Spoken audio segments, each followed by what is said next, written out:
김성환의 시사야.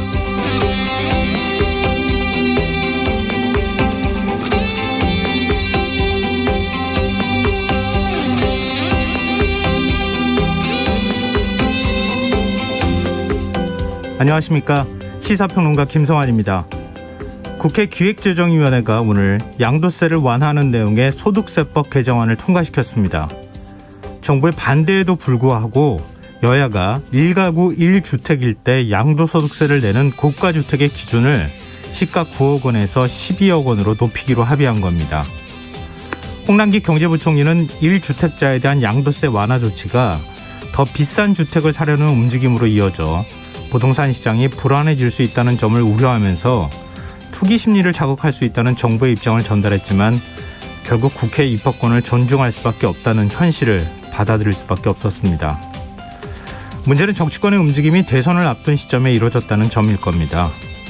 부동산 민심이 대선의 최대 쟁점으로 떠오른 상황에서 여야가 한마음으로 부동산 세제 완화에 나서면서 정책의 효과보다 표심만을 염두에 둔 것이 아니냐는 지적이 나오는 건데요. 실제로 정의당에서는 거대 양당이 야합을 했다는 비판이 제기된 실정입니다.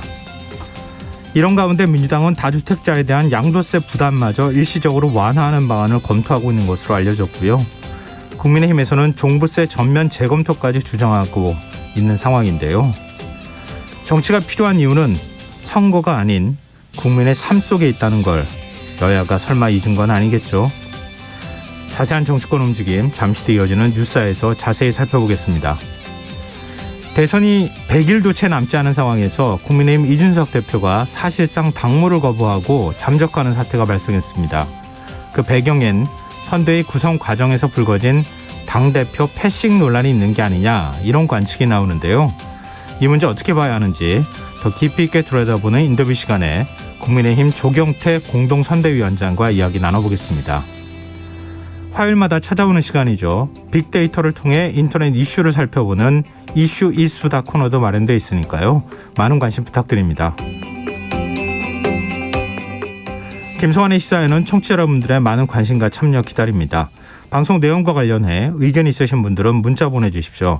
당첨된 분들께는 모바일 상품권 보내드릴 텐데요. 참여하실 번호는 샵 9730이고요. 짧은 문자는 50원, 긴 문자는 100원의 이용료가 부과됩니다. 콩 게시판을 통해서도 무료로 참여하실 수 있고요. 콩 어플리케이션과 KBS 1라디오 유튜브 채널을 통해서도 저희 방송을 실시간으로 시청 또 참여하실 수 있습니다. KBS 1라디오 김성환의 시사야. 그럼 지금 시작하겠습니다.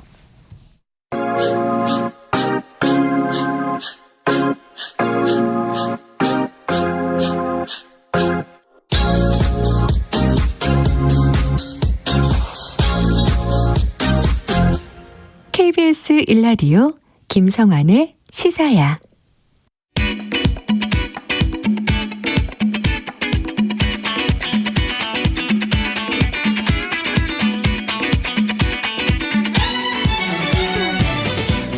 오늘 놓쳤던 뉴스 꼼꼼히 정리해드리는 뉴스야 시간입니다. 오늘은 곽재훈 프레시안 기자 나와 계십니다. 안녕하세요. 네, 안녕하세요. 네, 오늘은 국회 상황부터 좀 살펴보죠. 1가구 1주택자에 대한 양도세 부과 기준을 완화하는 방안이 상임위를 통과했어요. 네, 국회 기획재정위원회는 오늘 전체 회의를 열고 1주택자의 양도세, 비과세 기준선을 시가 9억 원 초과해서 12억 원 초과로 상향하는 내용이 담긴 소득세법 개정안을 통과시켰습니다. 이에 따라 앞으로는 12억 원을 넘는 과세 대상 양도 차익에서 기본공제 등을 빼서 과세 표준을 산출하고 여기에 세율을 곱해서 양도세를 결정을 하게 되는데요. 개정안이 다음 달 2일 예산안과 같이 본회의를 통과하면 그 공포 즉시 시행이 되고, 공포가 통상 2, 3주 정도 걸리는 점을 고려하면 시행일이 내달 20일에서 그 연말 사이가 될 전망입니다. 또 가상자산 소득에 대한 과세 시점을 2022년 1월에서 그 2023년 1월로 변경하는 내용 등을 담은 소득세법 개정안도 역시 오늘 기재위를 통과했는데요. 가상자산 투자자들은 이에 따라 내년까지는 가상자산을 양도하거나 대여에 발생한 소득에 대해서 세금을 내지 않아도 되게 됐습니다. 당초 정부는 작년 발표한 세법 개정안에서 2021년 10월부터 가상자산 과세를 시작하려 했으나 국회 통과 과정에서 이 시점이 그 내년 1월로 3개월 미뤄졌었는데요. 이후 국회에서 이 시점이 다시 한번 1년 연기가 된 겁니다. 홍남기 경제부총리는 어떤 입장 내놨습니까? 네, 사실 이 법 통과 과정에서 그 일부 야당 의원들로부터, 그러니까 진보 야당 의원들로부터 지적이 있기도 했는데요. 네. 정의당 장혜영 의원은 이 특히 소득세법과 관련해서 1가구 1주택자가 5년 전에 산 집에 거주하지 않고 11억 원에 팔아 6억 원 차익을 벌었을 때 세금을 한 푼도 내지 않는다. 이게 근로소득세는 철저히 과세하면서 주택 양도 차익은 과세하지 않는 것이 조세 정의에 부합하느냐 이 점을 따졌는데요. 네. 홍남기 부총리는 이에 대해서 그런 측면이 고려돼야 한다고 생각한다면서도 다만 정부 입장을 말씀드리지만 최종적으로는 국회에서 결정하는 것이다. 국회 입법권을 존중할 수밖에 없다는 취지로 답했습니다. 네. 지금 아마 듣는 청취자분들도 이게 맞는 걸까 이런 생각을 하시는 분들도 있을 것 같은데, 물론 이제 보유세는 높이고 거래세는 낮추는 게 맞다. 방향에 대해서는 뭐 여야가 큰 이견차가 있는 건 아닌 것 같은데, 지금 보유세를 높인 것이 맞느냐 여기에 대한 뭐 생각도 좀 다를 것 같고요. 근데 정의당은 야합이라는 표현을 사용하면서 비판의 목소리를 높였어요. 네, 좀 아까 기재위에서 이제 장혜영 의원이 한 발언도 소개를 해드렸는데요. 예. 심상정 정의당 대선 후보도 가상자산 과세 1년 유예, 또 집부자 양도세 완화에 민주당과 국민의힘이 또 기득권 담합을 했다면서 양당은 이미 종부세 대상을 반토막 내는 부자 감세로 환상의 케미를 보여준 바 있는데 아무래도 후보 단일화는 양당 후보가 해야 될 것 같다, 이렇게 꼬집었습니다. 심 후보는 여당 대통령 후보가 문재인 정부와 차별화, 또 청년표를 노려 내놓은 한마디에 중대 국정 방향이 호떡처럼 뒤집히고 있다고 비판했습니다. 근데 지금 이거는 1가구 1주택자의 경우로 지금 한정을 한 건데, 다주택자의 양도소득세도 한시적으로 인하해주는 방안 민주당이 검토하고 있다는 얘기가 들려요. 네, 사실 이 1가구 양도세, 그다음에 뭐 가상자산, 그리고 지금 거기에 이어 다주택자 양도세까지 좀 대선을 앞두고 이 세금 문제가 계속 그 민주당에서 거론이 되고 있는데요. 네. 이 박완주 민주당 정책위 의장이 오늘 오전 국회에서 기자간담회를 열었는데, 이 자리에서 다주택자 양도세 인하도 당 차원에서 검토하느냐 이런 질문이 나오니까 배제하지 않고 검토하고 있다, 이렇게 답변해서 눈길을 끌었습니다. 박 의장은 이 민주당 내부에서 관련 주장이 나오는 상황에 대해 개인적인 의견이라고 하더라면서도 보유세가 올라간 상황에서 집을 팔고 싶어도 세금 때문에 내놓을 수 없다는 여론이 크다, 그런 의견을 수렴하고 있다, 이렇게 설명을 했습니다. 그러면서 1주택 양도세 완화 법안이 본회의를 통과하면 시장에 메시지를 주지 않겠느냐, 이렇게 부연을 하기도 했습니다. 그리고 내년도 예산안 법정 처리 기한이 12월 2일이죠. 네, 그 이제 법상, 네. 예, 이틀 앞으로 다가온 거 아닙니까? 네. 근데 지금 예산안 심사 어디까지 가 있는 겁니까? 지금 오늘 당정 간 합의가 그 결과적으로 이뤄지지 못했는데요. 그 민주당 예산결산특별위원 조호섭 의원이 오늘 국회에서 당정협의 이후에 기자들과 만나서 아직 당정 간 서로 입장 차이만 확인한 정도라면서 결론에 이르지 못했다고 밝혔습니다. 조 의원에 따르면 당정은 주로 소상공인 지원 문제 관련해서 액수에 대한 입장 차가 있었고, 그리고 지역사랑 상품권 관련 방법, 그리고 액수에 대한 입장에서 이견을 보인 것으로 알려졌습니다. 조 의원은 국민들께서 많이 원하고 소상공인들에게 효과가 입증됐으니 당에서는 최대한 두텁게 하자는 얘기고, 재정당국에선 국무면에 있어서 조금 난색을 표했다, 이렇게 전하기도 했습니다. 지금 민주당에서는 지역화폐를 올해 이상으로 확대 발행하기 위해서 관련 예산을 대폭 증액해야 한다, 그러니까 최대 1조 5천억 원가량을 예산안에 추가 운영을 해야 된다, 이런 입장을 밝히고 있는 반면에 네. 지금 그 재정당국에서는 재정 부담을 들어서 좀 그 난색을 표하고 있는 걸로 알려졌습니다. 국민의힘은 어떤 입장입니까? 근데 국민의힘도 뭐 여기에 대해서는 재정당국과 마찬가지로 여기에 지역사랑 상품권을 위한 증액은 안 된다, 이런 입장인데요. 네. 앞서 여야가 2조 4천억 원 감액에 잠정 합의를 했는데 이 증액 규모에 맞춰서 추가 삭감을 논의하는 과정에서 이 민주당은 지역화폐 예산 등을 늘려서 확장 재정을 하자, 반면에 이제 그 국민의힘 같은 경우에는 긴축 기조로 하고 소상공인에게 직접 현금 지원을 하자, 이렇게 이견을 보이고 있습니다. 국민의힘은 특히 이제 소상공인 손실보상, 그리고 그 대상에서 제외된 업종에 대한 지원 예산 증액을 요구를 하고 있고요. 이 예결위 간사 이만희 의원은 오늘 언론 인터뷰에서 여야가 잠정 합의한 감액 규모가 6조 2천억이라면서 최소 5조 7천억 규모로 총 감액이 이뤄져야 된다, 이렇게 주장을 했습니다. 네. 오늘 국회 법사위가 파행을 빚었다는 소식이 들렸는데 왜 그런 거죠? 이 대장동 특검법안 때문이었는데요. 예. 이 국민의힘에서 먼저 이제 지난 9월 김기현 원내대표 등이 발의한 이른바 이재명 특검법을 오늘 법사위에 상정을 해달라, 이렇게 요구를 하고 나섰습니다. 네. 이 국민의힘 조수진 의원이 민주당 이재명 후보가 조건 없는 특검 수용을 밝혔다면서 이 발언이 일시적으로 국민의 눈을 가려보겠다는 일종의 헐리우드 쇼였냐 이렇게 꼬집으면서 그 특검법 상정을 요구를 했고요. 네. 또 같은 당 전주의 의원도 오늘 상정하지 않겠다는 것은 대장동 게이트를 묻자는 의사표시다. 상정을 거부하는 자가 범인이다. 이렇게 주장을 했습니다. 반면 민주당은 여야 합의가 우선이다. 또 야당의 일방적 주장이 담긴 특검법이다. 그래서 이 법은 상정할 수 없다고 맞섰는데요.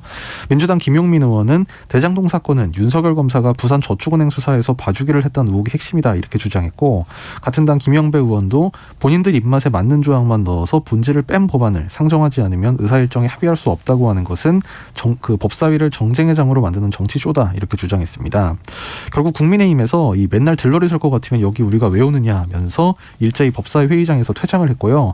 결국 민주당 소속 박광원 법사위원장이 잠시 정회를 하고 협상을 하자고 그 야당 간사에게 제안을 했는데 네. 결국 협상이 결렬되면서 이후 법사위는 민주당 단독으로 진행이 됐습니다. 박범계 법무부 장관이 부산저축은행 부실 수사 의혹에 대한 언급을 했다고요? 네, 이제 민주당 단독으로 열린 법사위에서 이 박범계 법무장관, 이 국민의힘 윤석열 후보를 겨냥해서 이 부산저축은행 부실 수사 의혹에 대해서 중요한 수사 단서라고 생각한다 이런 발언을 해서 눈길을 끌었습니다. 박 장관은 민주당 소병철 의원이 이 부산저축은행 부실 봐주기 수사 부분에 대해서 밝혀지지 않고서는 대장동 비리 원인이 밝혀지지 않는 것 아니냐 이렇게 물은 데 대해서 이렇게 답변을 한 건데요. 또 부산저축은행 건에 대해서도 수사를 하고 있는 것으로 파악하고 있다. 즉 검찰이 수사를 하고 있는 것으로 파악하고 있다. 이렇게 답변을 하기도 했습니다. 이른바 50억 클럽에 대한 수사 상황을 묻는 말에는 담당 검사의 수가 26명까지 드러났고 팀별로 나뉘어 엄정하게 수사하고 있다고 답했습니다. 지금 박범계 법무부 장관도 언급했지만 관련 의혹 모두 다 특검 대상에 포함시켜야 된다. 이게 민주당 주장인 거고 부산저축은행 부실 수사 의혹도 거기에 이제 포함이 되는 거겠죠. 국민의힘은 이거하고는 아무 상관이 없는 거다. 윤석열 후보도 이렇게 얘기를 하고 있는데 그러니까 특검에 대해서는 지금 이해관계가 서로 다른 거잖아요. 이 특검 구성할 수 있겠습니까?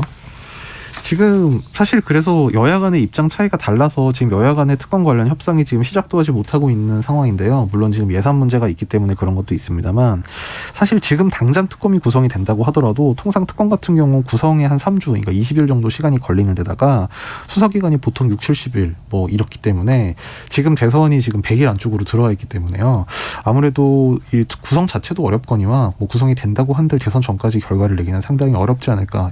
보통 이렇게 많이들 관측을 하고 있습니다. 네, 뭐 구성하는 거 최대한 빨리 당기면 되지 않겠느냐 뭐 이런 얘기도 나오는데 상황을 좀 봐야 될 것 같습니다. 어찌됐든 점점 어려워지는 상황으로 가고 있다 이런 건 뭐 맞는 것 같다 이런 생각이 드네요. 저 화제를 좀 바꿔보죠. 민주당 이재명 후보가 오늘 선대위의 첫 외부 인사 영입을 했다 이러면서 발표를 했는데 그 1호 영입 케이스가 되는 건가요? 네, 민주당은 오늘 신임 공동 상임 선대위원장에 이 군 출신 30대 여성 군사 전략가인 조동현 서경대 군사학과 교수를 영입했다고 밝혔습니다. 이 조 교수는 이른바 말씀하신 대로 이 1호 외부 인재 영입 케이스가 되는데요. 1982년생 워킹맘으로 육군사관학교를 졸업 후 미국 하버드대 케네디 스쿨에서 공공행정학 석사학위를 취득했고요. 그리고 해외 파병부대인 이라크 자이툰사단 그리고 한미연합사 육군본부 정책실 등에서 이 군복무를 했습니다. 지난해부터는 서경대 미래국방기술 창업센터에서 국내 항공우주 및 방위산업 혁신을 지원하면서 국방과학기술을 연구하는 국방과학자이기도 합니다. 민주당은 이 조 교수를 우주산업 혁신 멘토 및 군사 전략가로 소개했습니다. 조 교수도 입장 혹시 밝힌 게 있습니까? 네, 오늘 그래서 이 기자회견을 열었는데요. 이 조동현 이 신임 선대위원장은 일하는 정당과 지도자가 필요하다고 생각했다면서 그런 의미에서 민주당 이재명 후보가 보여주는 여러 신뢰를 잃게 된 것 같다. 이렇게 선대위 합류 이유를 설명했습니다. 또 안보가 다변화하는 상황에서 리더의 의지, 예측 가능한 일반적 정책의 필요성에도 공감했다. 이렇게 강조를 하면서 자신의 선대위 내 역할에 대해서는 국방, 우주항공, 방위산업 관련 내용을 집중적으로 고민할 것 같다고 말했습니다. 네. 근데 이재명 후보가 국민이 반대하면 국토보유세 공약을 철회할 수 있다. 이런 입장을 밝혔다고요? 네, 이게 이제 어제 오후에 나온 이야기였는데요. 이재명 후보가 어제 공개된 채널A 방송 인터뷰에서 자신의 대표 공약 중 하나인 국토보유세에 대해서 국민들이 반대하면 안 한다. 이렇게 이야기해서 눈길을 끌었습니다. 네. 이 후보는 증세는 사실 국민들이 반대하면 할 수 없는 것이라면서 이 90% 이상의 국민은 내는 것보다 받는 게 많기 때문에 사실 국토보유세는 세금 정책이라기보다는 분배 정책에 가깝지만 이것에 대해 불신이 많고 오해가 많기 때문에 국민의 동의를 얻는 전제로 추진할 것이다. 이렇게 설명했습니다. 민주당에서는 이에 대해 오늘 이 원론적 답변이다. 이렇게 강조하면서 진화를 하기도 했습니다. 이게 뭐 유연함이나 이런 걸 강조하기 위한 거예요? 국민의힘 쪽에서는 상당히 이재명은 합니다가 아니라 철회합니다 뭐 이렇게 또 비꼬기도 하고 그러던데. 네, 뭐 아무래도 그 전국민 재난지원금 부분도 그렇고 지금 이 국토보유세 부분도 그 뭔가 이제 이재명 후보가 그 뭔가 앞장서서 이재를 던진 다음에 여기에 대해서 좀 이렇게 철회 내지는 뭐 다시 한번 검토해보겠다 이런 식의 입장 표명을 하는 일이 잦아져서 야당에서 좀 공세의 대상으로 삼고 있는 것 같습니다. 네, 알겠습니다. 뭐 나름 뭐 이재명 후보는 유연함 그리고 뭐 실용 이런 점들을 좀 강조하기 위한 전략이 있는 것 같긴 한데 또 야당의 견제도 좀 강한 것 같습니다. 지금 여러분께서는 KBS 라디오 김성원의 시사와 함께하고 계십니다. 계속해서 뉴스야 이어가겠습니다. 이제 좀 야당 얘기 좀 해보죠. 이른바 패싱 논란의 중심에 섰던 국민의힘 이준석 대표 오늘 공식 일정 전면 취소하고 어디 종족을 감춰버렸다 그래요? 네. 막 저 권성동 사무총장이 찾으러 다녔는데 못 찾았다는 얘기도 있던데요. 네, 조금 전에 KBS 9시 뉴스에서 보도가 됐는데 오늘 부산에 도착한 거를 이 KBS가 확인을 했다 이런 보도가 조금 전에 나왔습니다. 네. 지금 국민의힘 선대위 지도부의 갈등이 사그러들지를 않고 있는데요. 먼저 이준석 대표 오늘 오전에 그 금일 이후에 모든 공식 일정을 취소한다. 대표실을 통해서 이렇게 언론에 알렸습니다. 특히 첫 일정이었던 한 언론사 주최 포럼 행사는 불과 1시간 전에 취소되기도 했는데요. 이와 관련해서 어제 저녁 8시께 이 대표가 SNS에 그렇다면 여기까지다 이런 글을 남긴 것이 눈길을 끌었는데 이에 대해서 이 대표 그리고 이 대표의 측근도 아무 설명을 남기지 않아서 지금 여러 가지 해석만 무성한 상태입니다. 어제 저녁에 SNS에 글 올리고 난 다음에 여기까지다 뭐 이런 표현 사용하고 네. 그리고 이모티콘에 우리 이제 엄지척하는 거하고 정반대의 어떤 표시, P자 표시를 남기고 지금 이제 이렇게 일정을 다 취소하고 직거에 들어간 거잖아요. 이 이유가 뭘까? 여러 가지로 이제 궁금증을 낳고 있는데 김기현 원내대표는 이준석 대표가 완전히 헤매고 있는 것 같다 이런 얘기를 했어요. 아니, 일단 뭐 이유에 대해서는 지금 뭐 언론에서도 지금 정확하게 취재를 뭐 저를 포함해서 못하고 있는 상태라서 네. 그 점에 대해서는 좀 청취자 여러분께 양해를 좀 구해야 될 것 같습니다. 다만 이제 뭐 여러 가지 나오는 추측은 이를테면 지금 윤석열 후보 측에서 김종인 전 비대위원장 영입에 대해서 각을 세우는 발언이 잇따라 나오는 데 대해서 이준석 대표가 여기에 대해서 반대하는 입장이기 때문에 그럴 것이다. 이런 해석이 하나 있고요. 네. 그리고 뭐 이수정 그 경기대 교수를 공동선대위원장으로 영입한 거에 대해서 이준석 대표가 반대 의사를 밝혔는데 네. 여기에 대해서 영입이 강행됐기 때문에 뭐 실망한 것이다. 뭐 이런 이야기도 있는데 사실 이수정 교수 부분은 이미 어제 아침에 그러니까 지난 월요일 오전에 선대위 회의에서 비공개 회의에서 윤석열 후보와 이준석 대표가 모두 참석한 가운데 이미 결론이 지어진 부분이라서 이 부분을 원인이라고 그건 보기에는 주원인이 아닐 것 같다. 예, 좀 어폐가 있어 보이고요. 네. 이에 앞서 이제 이준석 대표가 그 윤석열 후보가 김종인 그 위원장 자리인 총괄선대위원장직을 아예 없애고 그 자리에 청년 약자 몫을 채우기로 했다. 이런 것이 이제 캠프 핵심 관계자발 보도로 나왔는데 네. 여기에 대해서 이 대표가 이날 오후에 익명 인터뷰 하고 다니는 분이 대놓고 공작질을 한다. 또 이렇게 SNS에 공개 비난을 하기도 했습니다만 또 이것도 사실은 이 대표가 비판을 한 시점이 오후 3시 반 정도라서 막상 이제 잠적을 시작해야 하는 시점과는 좀 다소 차이가 있습니다. 그래서 지금 뭐 여러 가지 해석은 나오는데 정확한 원인은 파악이 안 되고 있고요. 다만 아까 말씀하신 이제 김기현 원내대표가 뭐 완전히 헤매고 있다 이제 이 얘기는 뭐 김기현 원내대표가 이준석 대표를 뭐 비판하려는 취지에서 했던 얘기는 아닌 것 같고 그러니까 이준석 대표가 지금 뭐 그 당직을 내려놓는다든지 이런 큰 일은 아니다. 이제 기자들에게 진화하는 과정에서 어제 술을 많이 먹었고 완전히 헤매고 있는 것 같다. 좀 이런 취지로 얘기를 한 상황이었습니다. 어제 저녁 초선 의원들하고 뭐 술 마셨다 이렇게 얘기하고 술 마신 시간하고 그 SNS 글 올린 시간이 겹친다. 그렇죠. 이제 그래서 뭐 일각에서는 이게 뭐 그 이준석 대표가 좀 뭐랄까요 이제 술김에 좀 그런 것이 아니냐. 그리고 오늘 일부 매체 같은 경우에는 뭐 숙취 때문에 오늘 일정을 다 취소한 거 아니냐 이런 취재 보도 나왔는데 그거는 너무 당대표 자리를 그것도 좀 너무 나간 것이 이제 이준석 대표도 지금 어쨌든 정치권 입문 10년 차인데다가 어제 막 밤늦게도록 마신 것도 아니고 제가 취재를 해보니까 9시 전에 자리가 끝났다고 합니다. 그러면 지금 10년 차 정치인이 9시까지 그것도 이제 초선 의원들하고 그 가볍게 반주를 곁들여서 저녁 자리를 하고 다음날 그것 때문에 일정을 취소하는 거는 좀 맞지 않는 것 같습니다. 저도 같은 자리에서 술 마셔본 경험이 있는데요. 그렇게 술 약하지는 않아요. 네, 그렇습니다. 네.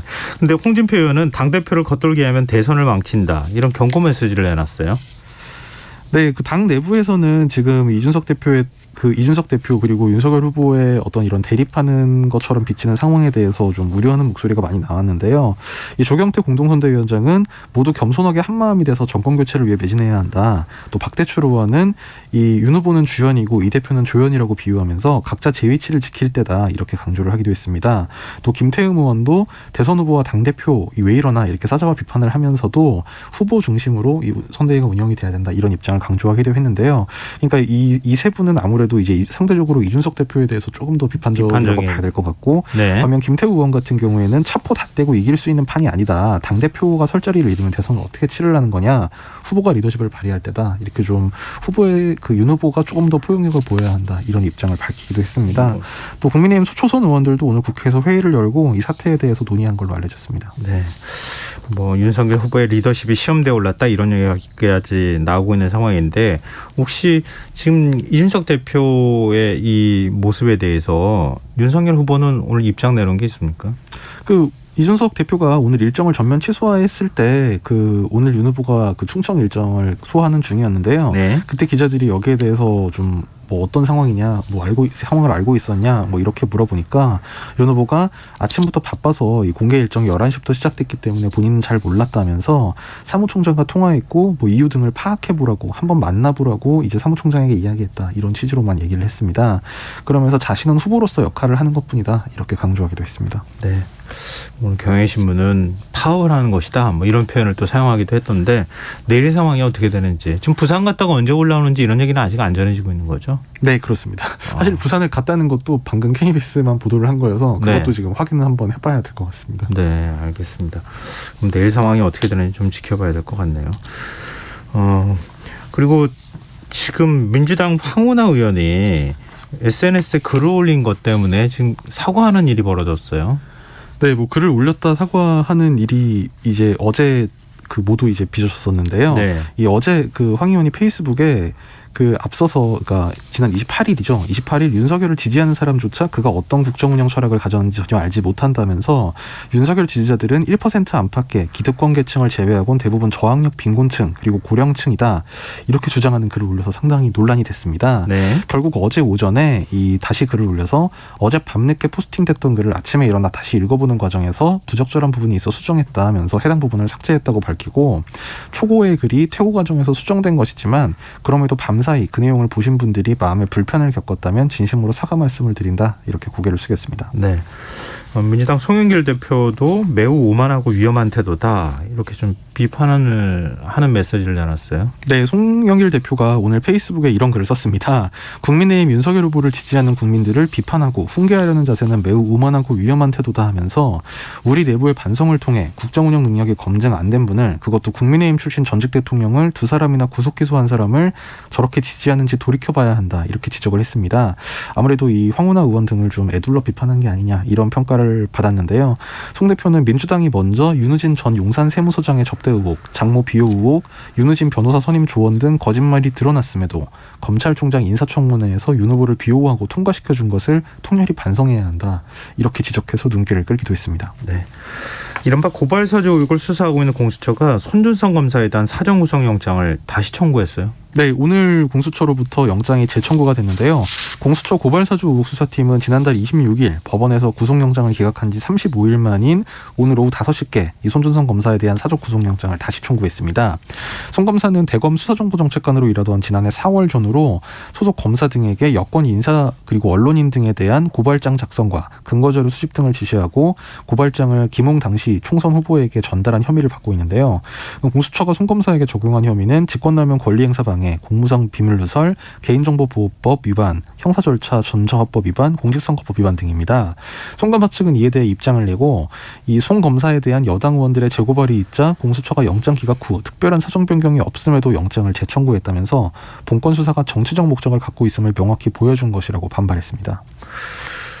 참 여러 가지 정황은 있는 상황인데 텔레그램 메시지부터 시작해서 뭔가 공수처가 제대로 혐의를 입증을 못하고 있다 이런 지적이 있잖아요. 지난번에 구속영장도 기각이 된 바가 있고 이번엔 좀 다를까요? 네, 이 손준성 검사에 대한 영장실질심사가 다음 달 2일 오전에 서울중앙지법에서 열리게 되는데요. 네. 이 영장 재청구 결과에 따라서 고발사주 수사의 전개 방향이 좀 갈릴 것이다 이런 전망이 많이 나오고 있습니다. 사실 법조계에서는 지금 공수처가 이 손준성 검사에 대해서 저번에 영장이 기각된 이후에 2차례 걸쳐 소환 조사를 했지만 뭐 결국 유의미한 추가 물증은 확보하지 못한 거 아니냐 뭐 이런 관측이 있는 반면에 또 다른 한편에서는 뭐 압수수색이나 뭐 관계자 조사 등을 통해서 고발장 전달 경로가 규명이 됐을 경우 그래서 혐의 사실이 구체적으로 소명이 되면 영장이 발부될 수도 있다 이런 전망이 엇갈리고 있는 걸로 알려졌습니다. 네.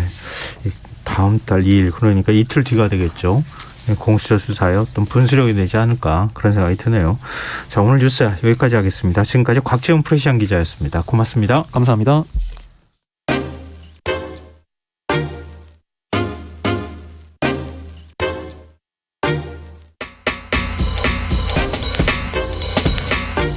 바쁜 당신이 알아야 할 모든 것 여기에 있습니다. KBS 1라디오 김성환의 시사야.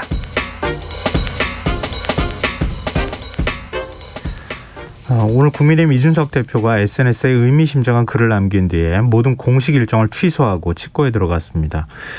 이 당 안팎 개선 중대 결심을 하는 게 아니냐 이런 얘기가 나오는데요. 국민의힘 공동선대위원장이신 조경태 의원 연결해서 이번 사태 어떻게 보고 계신지 조금 더 자세한 얘기 나눠보겠습니다. 의원님 안녕하십니까? 네, 안녕하세요. 조경태 의원입니다. 네, 이 공동선대위원장에 임명되셨어요. 일단 네네. 뭐 홍준표 캠프에서 선대위원장을 맡으신 후에 지금 이제 윤석열 후보의 선대위에 지금 공동선대위원장을 맡게 되신 건데요. 임명된 소감부터 먼저 간단하게 말씀을 좀 듣고 싶습니다. 네, 아무래도 내년에 이제 대선이 있다 보니까 네. 그 대선에 가장 보통 대선 때마다 시대 정신을 또 담아내고 있지 않습니까? 이번에 그 대선의 시대 정신은 대의라고 한다면 정권 교체라고 보고 있거든요. 네. 50% 이상 넘는 많은 국민들께서 정권 교체를 희망하고 있고 또 정권 교체를 바라고 있기 때문에 아마도 제가 홍준표 후보를 도왔던 의원으로서 정권 교체를 함께 이루어내는데 원팀이 되자는 그런 취지에서 저를 공동선대위원장으로 선임하지 않았나 이렇게 보고 있습니다. 홍준표 의원은 아직 선대위 합류할 뜻이 없으신 거죠? 네, 현재로서는 100기 정도 한다고 하셨으니까 네. 그 의미를 잘 살펴보면 그 답이 있다 이렇게 보고 있습니다. 네, 알겠습니다. 지금 오늘 이준석 대표가 모든 공식 일정 취소하고 지금 저희가 칩거라고 얘기했는데 어디가 있는지 모른다. 하루 종일 이제 그 찾는 이런 모습이 나타났는데 지금 부산에 가 있다. 이렇게 KBS가 보도를 했거든요. 근데 지금 선대위 내에서 왜 그러면 이렇게 했는지 내부적으로 얘기가 나온 게 혹시 없습니까? 글쎄요, 여러 가지 해석들은 나올 수가 있는데, 네.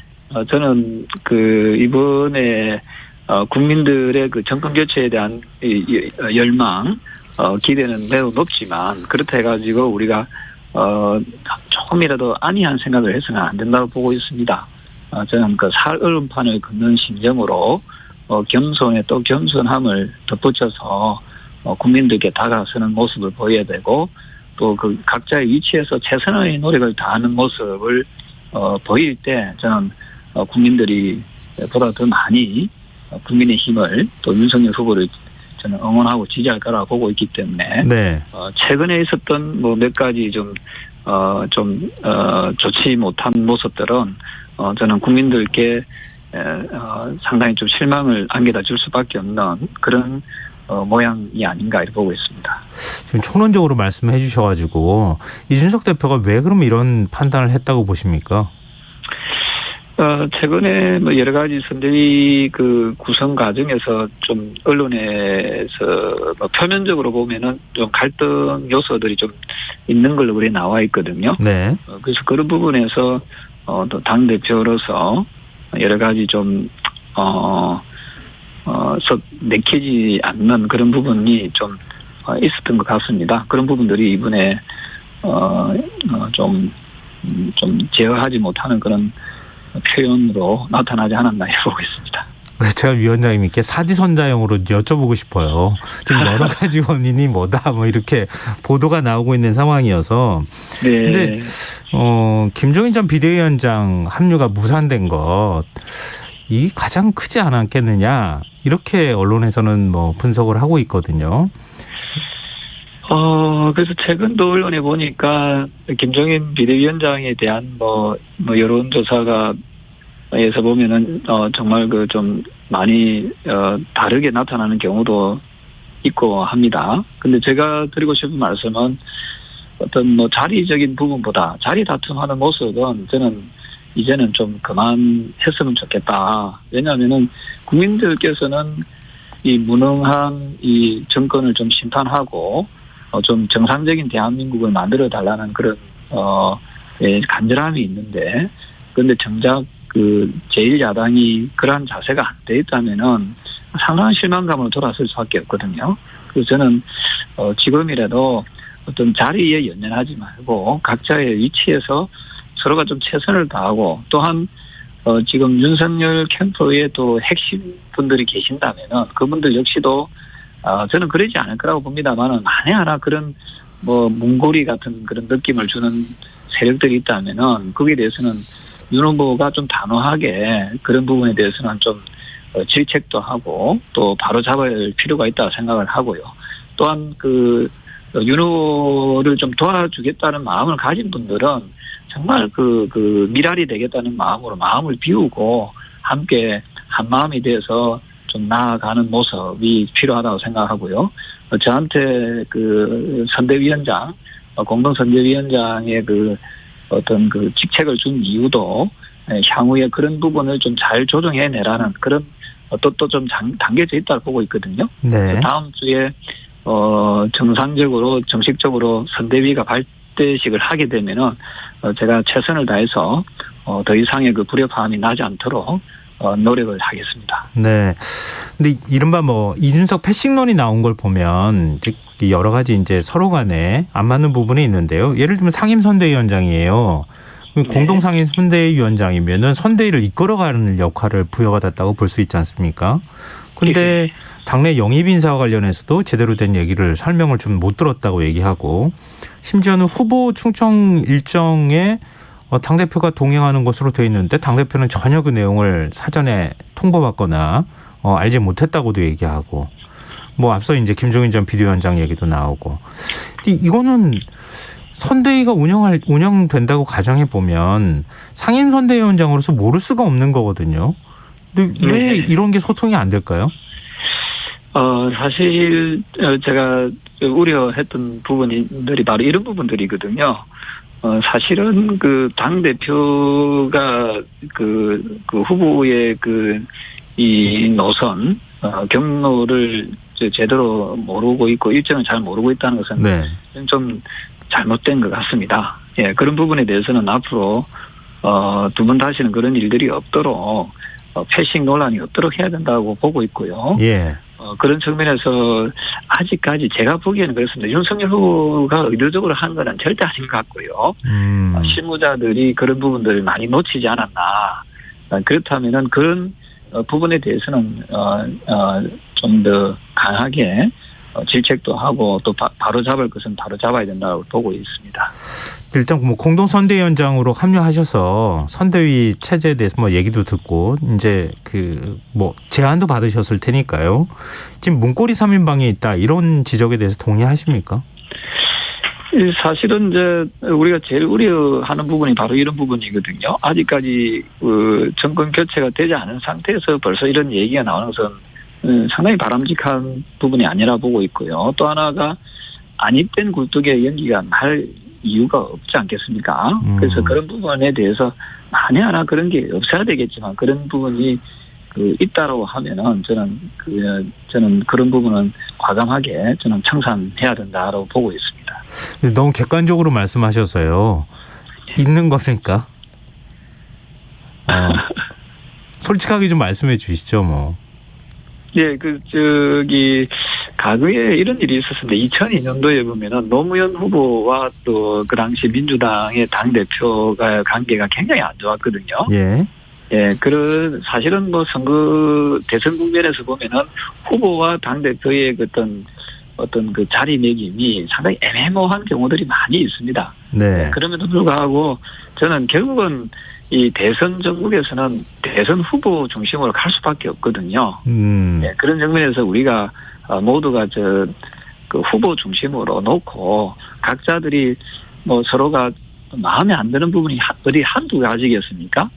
그렇지만 뭐 그런 부분들은 대선을 치르고 나서 대선 승리하고 난 이후에 싸워도 저는 늦지 않다라고 보고 있습니다. 그래서 지금은 그 후보가 열심히 지금 전국을 다니고 있을 때, 그 민주당도 그렇게 하고 있지 않습니까? 민주당도 사실 내부적으로 들어가면 굉장히 복잡하더라고요.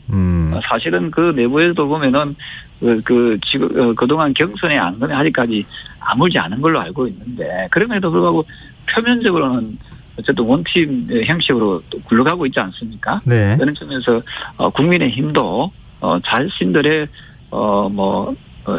크고 작은 이해관계는 잠시 대선 이후로 좀 묻어두고 갔으면 좋겠다. 그런 조금 큰 마음을 가지고 움직이면은 저는 국민들께서 안심하고 또 저희 당을 지지하지 않겠나 이렇게 보고 있습니다. 네, 요즘 윤핵관이라고 많이 회자가 되고 있는데요. 뭐 윤석열 후보의 핵심 측근이라고 하는 사람이 측근 관계자 이름을 빌어가지고 자꾸 보도가 나오는데 그 보도에 대해서 대놓고 공작질을 한다. 이준석 대표가 이렇게 불쾌감을 드러냈거든요. 예를 들면 총괄 선대위원장직을 아예 없애기로 했다. 뭐 이런 얘기를 지금 전하고 있는 상황이기도 하거든요. 지금 그 일종의 당내에서 이준석 대표를 견제하는 움직임이 있다고 보십니까? 저는 없다고는 말할 수가 없을 것 같습니다. 왜냐하면은 그 대표적인 그 징표가 이번에 일정도 제대로 공유하지 않았다는 거 아닙니까? 그죠? 네. 좀 사실 상식에서 좀 벗어나는 부분들이거든요. 그래서 저는 그렇게 가서는 안 된다 보고 있고요. 이준석 대표가 지난번에 그 서울시장 보궐선거 때 얼마나 큰 역할을 했습니까?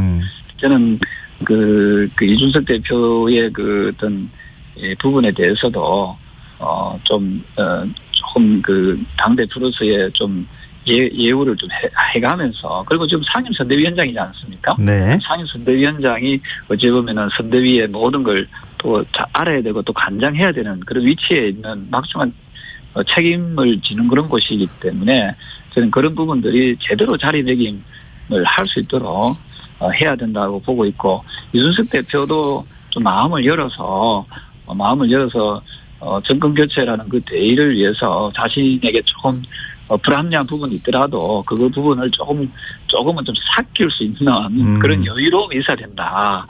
정치에 보면은 뭐 이런 일들은 정말 다반사로 많이 있거든요. 네. 이런 부분에 대해서 이준석 대표 역시도 좀 불합리하고 좀 부당한 부분이 제가 그걸 꼭 참아라는 게 아니라 내부적으로 윤석열 후보를 하고 직접적으로 좀 만나서 좀 풀 수 있는 건 또 풀고, 또 풀지 못하는 부분은 또 대선 전국 이후에 또 얼마든지 풀 수 있는 시간적 여유가 있기 때문에 이런 부분에 대해서도 이준석 대표도 당의 좀 통합과 화합을 위해서 본인이 조금은 그런 부분을 좀 잘 이해하고 넘어갔으면 좋겠다 이런 생각을 합니다. 네, 알겠습니다. 오늘 말씀 여기까지 듣겠습니다. 말씀 고맙습니다. 네, 감사합니다. 예, 지금까지 국민의힘 공동선대위원장이신 조경태 의원이었습니다.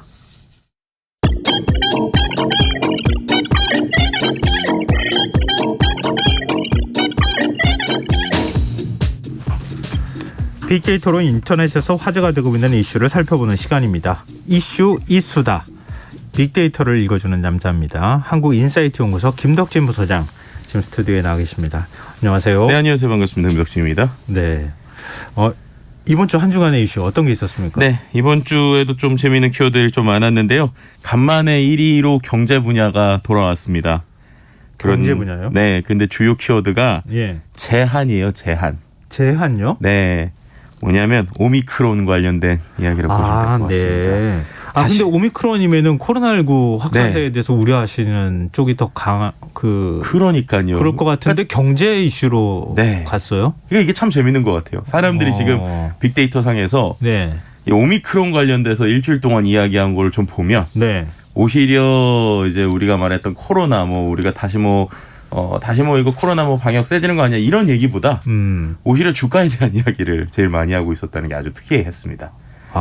네, 그러니까 그만큼 주식 투자하시는 분들이 굉장히 많다. 그렇죠. 이렇게 볼 수 있는데 네. 지금 주가 흐름이 별로 좋지도 않잖아요. 그러니까요. 어떻게 보면 다시 모든 것이 제한받는 것이 아니냐라고 하는 이야기랑 관련된 바로 주들이죠. 여행주, 항공주, 유통주 이런 것들 다시 움크러드는 것이냐 이런 얘기들이 좀 나오고 있는 상황이라고 일상회복으로 가면서 네. 이제 여행 다시 갈 수 있겠다. 그러니까요. 이제 여행사나 항공사 주식 투자하면 되겠지 이렇게 네. 생각하셨던 분들 입장에서 굉장히 난감하긴 할 거예요. 그러니까요. 그래서 네. 이게 도대체 이제 이른바 우리가 언택트, 콘택트 이런 얘기 많이 하는데 말씀드렸던 대로 다시 이제 옛날의 것들 콘택트 주들이 관심을 받았다가 이거 다시 언택트 그러니까는 IT나 이런 주식을 다시 투자해야 되냐 이런 이야기들이 계속적으로 좀 나오는 상황이고요. 어쨌든 지금은 너무 불확실한 상황이고 아시겠지만 네. 증시라는 게 역시 불확실성에 대해서 제일 싫어하잖아요. 예. 그래서 향후 한 2주 정도는 최소한 우리나라뿐만 아니라 글로벌적으로도 좀 계속 불안한 이러한 상태들이 보이다 보니까 오히려 이 오미크론 관련된 이야기가 생활보다 주식과 관련된 이야기에서 가장 많이 나온 것도 좀 특이한 부분이라고 볼 수 있을 것 같습니다. 참 이 코스피 지수가 올 초 수준까지 내려갔다 이렇게 또 얘기 나와 있어서 그렇죠. 걱정이 좀 되네요. 그리고 경제 분야에서 또 다른 키워드가 있다고요? 네, 또 하나의 키워드가 좀 재밌었는데 체결이라고 하는 키워드가 나왔어요. 체결요? 네, 그러니까 이게 그 제휴가 체결됐다는 건데요. 네. 어디랑 어디가 제휴가 체결됐느냐? 보험업계 1위인 삼성생명하고요. 예. 토스라고 하는 이제 새로운 또 핀테크 플랫폼이죠. 예. 이 두 개가 제휴했다는 것입니다. 그래서 토스에서 이제 삼성생명의 보험이 가입이 되기 시작했다라는 내용입니다. 토스가 삼성생명 보험 상품을 판매를 하는 거예요? 네, 맞습니다. 이제 지금까지는 이제 토스 같은 핀테크 회사들이 대부분 광고만 했어요. 그러니까는 몇 개의 예를 들면 맞춤형 상품을 보여주고 예. 그런 것들을 실제로 구매하려면 예를 들면 보험사 사이트로 이동이 된다든지 아니면 광고를 하는 일부의 형태였는데 이번엔 그 수준을 넘어서서 아예 삼성생명하고 토스하고 이제 이른바 이제 공생의 형태입니다. 그래서 토스 앱 안에서 직접적으로 삼성생명의 보험 상담, 가입, 보험금 청구나 서비스 연계처럼 어떻게 보면 직접적으로 모든 작업을 할 수 있게 된 거라고 보시면 될 것 같아요. 네. 네, 이러다 보니까 이제 많은 이야기가 나오는 게 일단 삼성생명이 어쨌든 이 보험에선 1위 생명인데 네. 이런 데들에서도 이른바 이제 핀테크 회사들과 제휴하지 않으면은 이거 살아남지 못하는 것이냐 이런 얘기를 나오고 있고요. 삼성생명 입장에서는 이른바 지금 보험 판매하시는 분들의 나이대들이 계속 높아지고 있는데 네. MZ 세대들의 보험을 판매하기 위해서 그분들보다 오히려 지금 20, 30대 혹은 1, 20대가 많이 쓰는 플랫폼에 우리가 직접적으로 연계해야 된다라고 하는 전략을 가지고 보인 것인데요. 근데 이렇게 되다 보니까 오히려 다른 생명사들이나 보험사들이 결국엔 이렇게 진행이 되면 모든 한마디로 열매를 핀테크에 다 그냥 갖다 주는 꼴이다. 라고 하는 이야기들이 좀 같이 나오고 있어서 향후의 방향성을 좀 주목해 봐야 될 것 같고요. 예. 그런 관점에서 이제 토스 같은 경우에도 최근 이제 지난 9월에 이제 금융당국의 이 플랫폼과 관련된 규제가 있어가지고 보험 시장 진출을 조금 조심스러운 상황이었어요. 근데 이런 상황에서 오히려 이제 보험업계 1위가 제휴를 한다고 하니까 예. 토스 입장에서는 어떻게 보면 기회다라고 볼 수 있는 상황으로 볼 수 있을 것 같습니다. 자, 다윗과 골리앗의 싸움이라고 생각했는데 이 골리앗이 다윗한테 무릎을 꿇는 이런 상황 같아 보이네요. 네. 자, 2위 주제 어떤 분야입니까? 네, 2위 주제 정치 분야였는데요. 청년위원회라는 키워드였습니다. 역시 치열한 접전을 벌이고 있는 더불어민주당 이재명 또 국민의힘 윤석열 두 후보가 일제히 청년 표심을 공략하기 위해서 젊은 새 인물 찾기 경쟁이 치열해지면서 이제 분석된 키워드라고 볼 수 있을 것 같은데요. 이제 이재명 후보 같은 경우에는 이제 민주당이죠. 만 18세 여고생인 남진희 양을 이제 광주 선대위 공동 선대위원장에 파격 발탁했고 또 이제 광주 선대위의 공동 선대위원장 10명 가운데 9명을 2030 세대로 꾸리기도 했습니다. 또 이제 국민의힘 윤석열 후보 쪽도 선대위 안에 있는 이제 청년위원회 위원장을 자신이 직접 맡겠다라고 하면서 2030 세대를 파고들기도 했고 또 최근에 이제 그 국제무역 컨설팅 업체 대표인 이제 스트류커바디나 씨를 공동 선대위원장에 임명하기도 했는데 이분도 이제 91년생이고 사할린 강제 이주 노동자의 손녀로서 한국에 정착해서 기업 운영하면서 아이 기르시는 분이시죠. 예. 이렇게 양당에서 계속 나오다 보니까 파격적인 인선은 있어요. 그런데 이제 실제 여성이나 청년의 정책으로 정말로 이어지지 않는다면 두 당 다 이제 보여주기식 기용 아니냐라고 하는 비판이 잇따를 수도 있기 때문에 향후 좀 추이를 지켜보긴 해야 될 것 같습니다. 그만큼 관심이 크다. 네. 예. 3위 주제는요? 3위 문화 주제인데요. 보라색이라는 키워드가 나왔습니다. 이건 알겠어요. 네, BTS가 그렇죠. 맞습니다. 공연하는 거 보니까 엄청나더라고요. 대단하죠. 예. 온통 보랏빛으로 물들었다라고 볼 수 있을 것 같은데 우리가 LA를 워낙 좋아해서 뭐 이렇게 표현하기도 하는데 기본적으로 5만 명이 넘는 팬들이 한 번 공연에 있었죠. 그래서 그렇게 총 4번의 공연 이미 20만 석 이상 20만 석 정도가 모두 다 매진이라고 보시면 될 것 같고요. 그중에 이제 2번이 진행이 됐죠.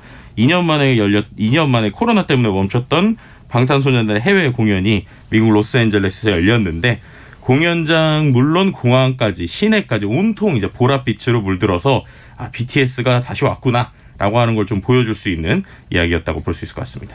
우리 요즘 아이돌 그룹부터 시작해서 네. 트로트 가수들도 그 팬클럽들이 각자 다 나름대로 색깔을 갖고 있더라고요. 그렇죠. BTS가 왜 보라색이 된 거예요? 그러니까 이게 참 재밌는 건데요. 이제 보라색뿐만 아니라 이제 일종의 이들의 표현이 보라해라고 그래요. 보라해요. 네, 보라해. 보라에 네. 동사를 붙인 거예요. 보라해라고.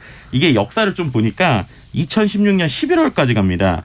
이때 팬클럽 팬미팅이 있었다고 그래요. 근데 팬미팅 때 오히려 이제 팬클럽들이 이제 BTS를 응원한 아미밤이라고 하는 공식 응원봉이 있어요. 네. 거기에다가 이제 보라색 봉투를 위에다 감쌌다고 그래요. 그래서 정말 모든 공연장이 보랏빛으로 이제 물든 거죠. 근데 그걸 보고 이제 우리가 이제 BTS 가장 인기 있는 멤버 중에 하나는 B, 그러니까 태형이 엔딩 멘트에 이런 얘기를 했다고 그래요. 이제 보라색의 뜻이 뭔지 아세요? 라고 하면서 빨주 노초 파남보라고 하잖아요. 우리가 무지개.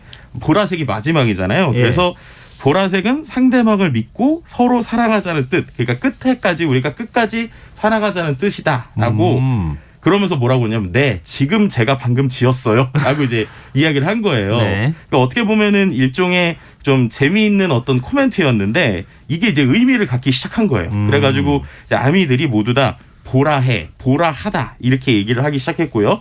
이게 일종의 사랑한다라고 하는 이러한 느낌의 어떤 신조어처럼 BTS 사이에서 그러니까 BTS 팬들 사이에서 쓰기 시작했고 심지어 영어로도 I purple you 이렇게 하는 우리가 I love you처럼 이러한 단어들이 트위터에서도 상당히 많이 나오게 됐습니다.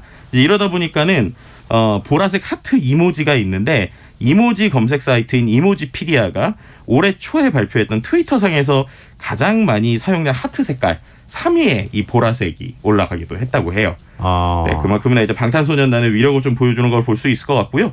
이러다 보니까는 이제 전 세계 투어할 때마다 방탄소년단이 온다 하면은 그 도시의 랜드마크들이 보라색으로 이제 색칠되는 것을 볼 수 있었습니다. 예를 들면 예전에 엠파이어 스테이트 빌딩도 그랬고요, 웸블리 스타디움도 그랬고요.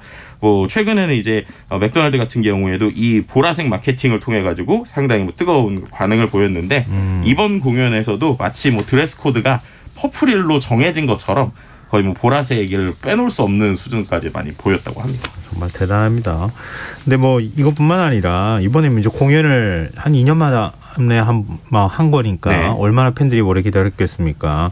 근데 미국에서 지금 음악상들 막 휩쓸고 있는 상황이죠. 그렇죠. 아메리칸 뮤직 어워드의 대상격이라고 할 수 있는 올해 아티스트상을 아시아 가수 최초로 이제 수상했고요. 2022년 그래미 어워드 2년 연속 후보로 올랐는데 또 여기서 의미심장한 인터뷰를 하기도 했어요.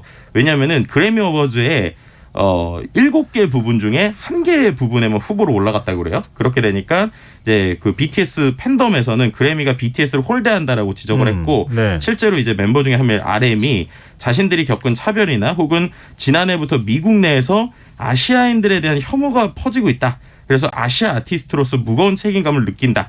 아시안 헤이트에 대해서 목소리를 낼 수 있다면 목소리를 내고 싶고 할 수 있는 걸 하겠다라고 하는 이러한 간접적인 메시지도 지금 보냈거든요. 네. 그만큼 사회적인 활동에도 상당히 이제 반영하고 있고요. 또 이제 댓글들만 보더라도 방탄소년단 덕분에 외국에서 한국이라는 나라에서 침숙해졌다. 미넨으로 이사를 갔는데 한국 사람이 왔다고 갑자기 반장이 되더라. 그래서 알고 봤더니 이제 BTS 덕분이다. 이런 여러 가지 댓글들이 있는데 특히나 이번에 미국에 있었던 공연에서도 커다란 화면에 한글로 가사를 띄워줬다고 그래요. 음. 그래서 이런 것만 해도 확실히 국위선양을 하고 있는 모습들, 사회적으로 이제 아시아인들의 어떤 모습을 미국에 보여주는 이런 좀 의미 있는 행위들을 많이 하고 있다고 볼 수 있을 것 같습니다. 참 응원합니다. 네. 네, 우리 지난번에 이런 발언하면은 네. 기사도 나오고 그러지 않았었어요? 근데 요즘에는 이제 너무 많아서 그런가요? 네. 네, 자. 좀 뭐 뽑아주시면 좋겠네요. 자, 다음 주제로 가보겠습니다. 네, 4위는 이제 연예 분야고요. 청룡영화상이라는 키워드가 있었습니다. KBS 올해에서 26일에 열렸죠. 그래서 정말로 오랜만에 많은 배우들을 볼 수 있었는데 이 청룡영화상이 좀 특별한 게 이제 그 시상식 당일 시상식 열리기 전 불과 몇 시간 전에 수상자가 결정이 된다고 그래요. 네. 네, 그러다 보니까 심사 결과를 시상자들이 무대 위로 올라가기 직전에까지 밀봉돼서 이제 그 직전에 알다 보니까 이게 좀 또 조금 더 흥미로운 축제가 될 수 있고요. 또 이번에는 구교환 씨가 상당히 이슈가 됐는데 네. 보통 이 청룡영화상을 보면 아주 이제 정장 입고 되게 차분하게 이제 품격을 갖추면서 앉아 드레스 있단 코드가 말이에요. 있잖아요. 근데 이 구교환 씨 같은 경우에는 실제로 이제 인기 스타상이 되자마자 엄청나게 이제 흥분하는 모습을 보여주면서 거기에 있던 모든 배우와 뭐 하이파이브를 한다거나 이제 이렇게 즐기면서 양손으로 막 이렇게 춤추는 이런 모습들을 보여주다 보니까 이렇게 딱딱할 수 있는 분위기에서 또 즐거운 모습을 좀 보여주는 것도 좋다. 뭐 이런 식의 인식도 좀 보여주었습니다. 네, 근데 지금 뭐 배우들이 네. 정우성 씨도 그렇고 코로나 확진 판정을 받았다 그래서 팬들도 많이 걱정하고 있는 상황이긴 하더라고요. 그러니까요. 자, 이 5위 주제는 어떤 겁니까? 네, 5위 주제 뭐 간단하게 보면 생활 분야였는데요. 네. 이 부분에서 이제 오미크론 잠깐 나왔고 함께 나온 키워드가 허리라는 키워드예요. 이게 뭔가 봤더니 네. 실제로 이번에 통계가 나왔는데 허리 디스크 부분 있잖아요. 우리나라에서 이제 가장 고통받는 질병 중에 하나가 허리 디스크인데 200만 명 중에 53%가 30에서 50대라고 합니다. 그러니까 생각보다 30대가 허리 디스크에 많이 걸려 있는데 네. 이게 어떻게 보면 다리 꼬고 앉거나 구부정한 자세, 책상 다리 때문에 걸리는 것이라고 해요. 그래서 생활 습관 교정이나 특히나 이 허리 디스크는 한 번 걸리면은 워낙 고생을 많이 하다 보니까 일상생활 속에서 바른 자세, 또 특히나 저한테 얘기하는 것 같은데 규칙적인 운동 그리고 식습관 개선과 체중 조절이 필요하다라는 이야기로 저에게 뼈 때리는 말로 좀 많이 와닿기도 했습니다. 아니 근데 네. 지금 허리 디스크 있어요? 저요? 허리 디스크가 직접 있진 않은데 여기서 나온 몇 가지 뭐 예를 들면 다리가 저린다거나 이런 것들이 허리 디스크가 될 수 있다고 하더라고요. 목 디스크 있으면요 팔 네. 저려요. 그러니까요. 저도 좀 걸려가지고. 저는 이제 힘들어요. 다리가 한 번씩 이렇게 저릴 때가 있는데 일단은 여기 있는 것 중에 식습관 개선과 체중 조절부터 좀 해야 되지 않을까 이런 생각이 좀 들기도 하네요. 근데 우리가 네. 이게 건강에 신경 많이 쓴다고는 하는데 네. 의외로 사소한 부분들의 자세 교정이나 이런 그렇죠. 거에 대해서 별로 신경을 많이 안 쓰는 것 같아요. 네, 그런 면에서 맞습니다. 많은 분들이 지금 디스크 때문에 고생을 좀 하고 계시는 것 같습니다. 네, 혹시나 뭐 의심되시는 분들은 허리가 아프거나 뭐 하지까지 당기는 통증, 다리가 무겁거나 눌리는 느낌, 다리에 힘이 빠지시는 분들은 허리 디스크 꼭 확인해 보시기를 추천드립니다. 네, 살 빼시는 거. 알겠습니다. 살부터 빼겠습니다. 네. 네. 오늘 이슈이스다. 지금까지 한국인사이트 연구소 김덕진 부소장과 함께했습니다. 오늘 말씀 고맙습니다. 네, 감사합니다. 네. 김성환의 이사는 언제나 청취자 여러분들의 관심 기다립니다. 오늘 방송 내용과 관련해 의견 있으신 분들은 문자 보내주십시오. 참여하신 문자 번호는 샵 9730이고요. 짧은 문자는 50원, 긴 문자는 100원의 정보 용료가 부과됩니다. 콩 게시판은 물론 무료로 이용하실 수 있습니다. KBS 라디오 김성환의 시사